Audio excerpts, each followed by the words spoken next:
dilakukan dalam kaitan dugaan korupsi pengadaan tanah di Pulau Gebang, Jakarta Timur.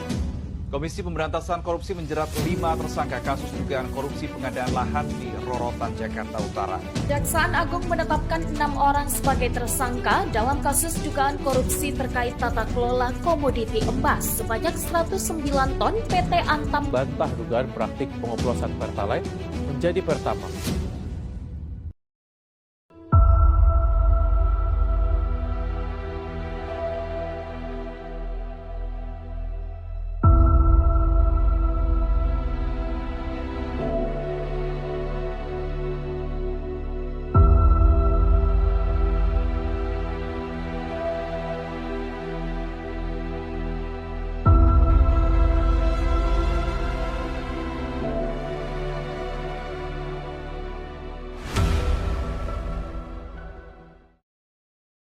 Hai Sobat Stikers yang berbahagia, selamat datang di podcast Suara Anti Korupsi.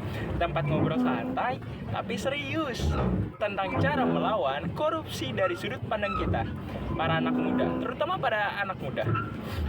Perkenalkan, aku Mondi Janif, aku host kamu hari ini. Dan aku ditemenin oleh kakak cantik loh, mahasiswa aktivis muda anti korupsi, peneliti hukum, dan dosen juga. Ya, hai Kak Jira. Hai Zanif. Hai juga buat sama pendengar Suara Anti Korupsi.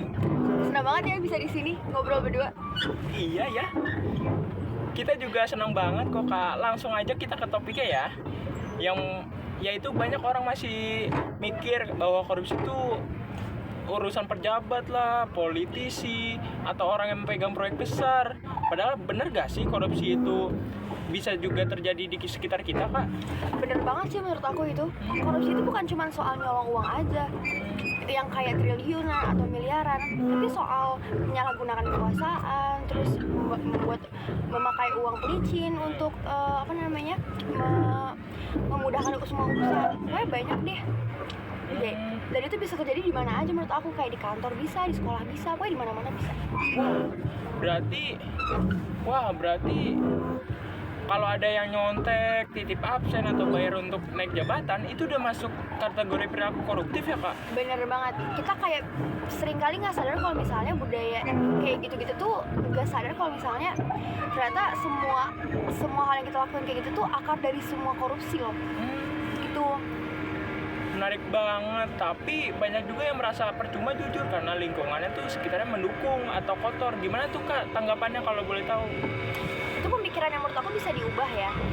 Jadi gini, bayangin aja kalau misalnya semua orang yang berpikiran kayak nanti aja deh gininya, nanti aja deh nyonteknya, terus kapan negara ini bakal maju kalau gitu kan? Jadi kita harus mulai dikit-dikit buat berpikir kalau misalnya kita itu harus merubah diri kita sendiri, baru orang lain bakal ngikutin kita biar nanti kita bisa jadi negara yang maju gitu. I see. Jadi dari segi generasi milenial atau Gen Z ini, apa peran nyata kita dalam gerakan kampanye anti korupsi, Kak?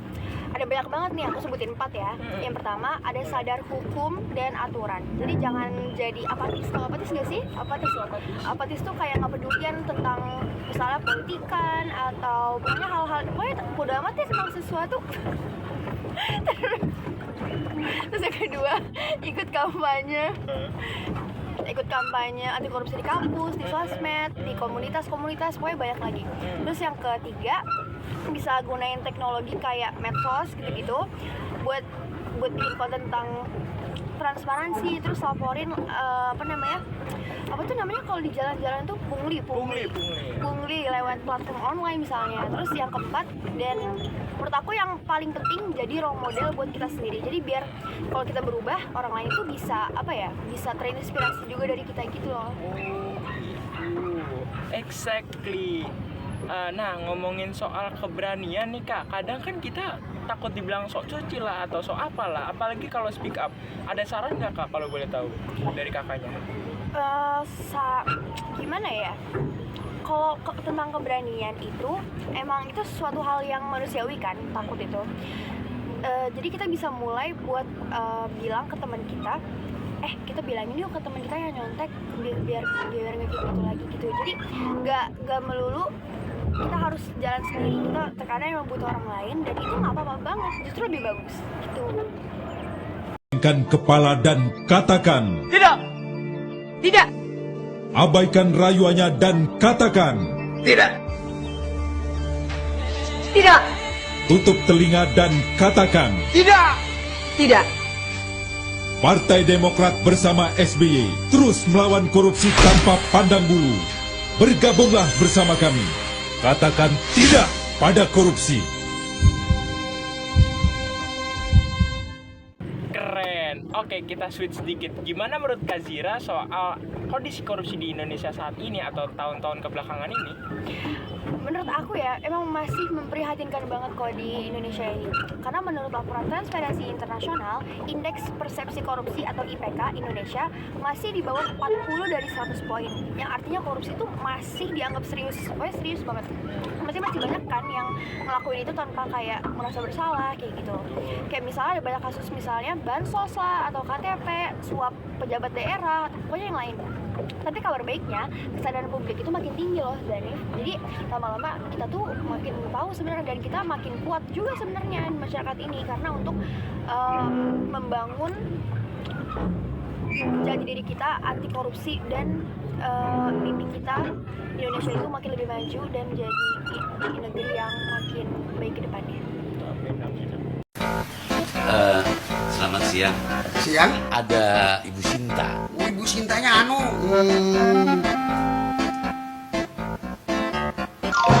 ada kok di dalam. Monggo. Semua suratnya udah saya siapkan. Pokoknya jangan lupa ya, ini harus sesuai dengan perjanjian kita kemarin. Kalau proyek ini deal, bonus buat Mbak is the ring. Dan kalau sudah deal dan kalian berdua kabur, kalian berdua akan saya deal. Tenang aja, Mbak. Gimana, Pak? Bapak tenang aja lah. Nanti semua bisa kita atur supaya menjadi lentur. Iya Pak, jadi semua suratnya udah saya pelajari. Dan kalau Bapak menyetujui, kita bisa langsung lakukan eksekusi. Yang benar itu, kalian-kalian inilah yang seharusnya dieksekusi. Tapi sama polisi. Lain kali dipikir dulu, biar nggak malu. Sudah seharusnya kita berani berkata tidak pada tindakan korupsi. Jadi masih menjadi PR panjang ya Kak, tapi walaupun optimismenya masih ada. Bener banget. Apalagi dengan makin banyak anak muda yang mulai sadar pentingnya korupsi kan. Jadi kita sebenarnya tuh nggak sendirian gitu. Jadi kayak nggak cuma kita yang mikir kayak kayak itu salah deh, itu salah. Sebenarnya nggak cuma kitanya aja yang kurang tahu kayak gitu. Anak muda zaman sekarang nggak bisa kok dibohongin, kan kita udah banyak banget ininya, pinternya. Boleh. Terakhir nih Kak, bisa kasih pesan nggak sih atau ajakan untuk para pendengar kita semua, sobat Stikers yang berbahagia? Boleh banget. Apa Buat kalian tuh, Kak? semua, ingat satu hal ya, korupsi itu bukan budaya, dan jujur itu bukan kelemahan. Jadi jangan takut untuk berbeda, apalagi tentang kebaikan gitu. Terus jadilah pribadi yang jujur dari dalam hati, terus berani dan konsisten, karena kita itu adalah para penerus bangsa yang nantinya akan membawa Indonesia itu lebih maju.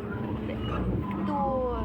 Wih, powerful banget Tika. Terima kasih banyak Kak Zira atas waktunya dan inspirasinya. Semoga setelah sobat-sobat Stikers ini mendengar Kak Zira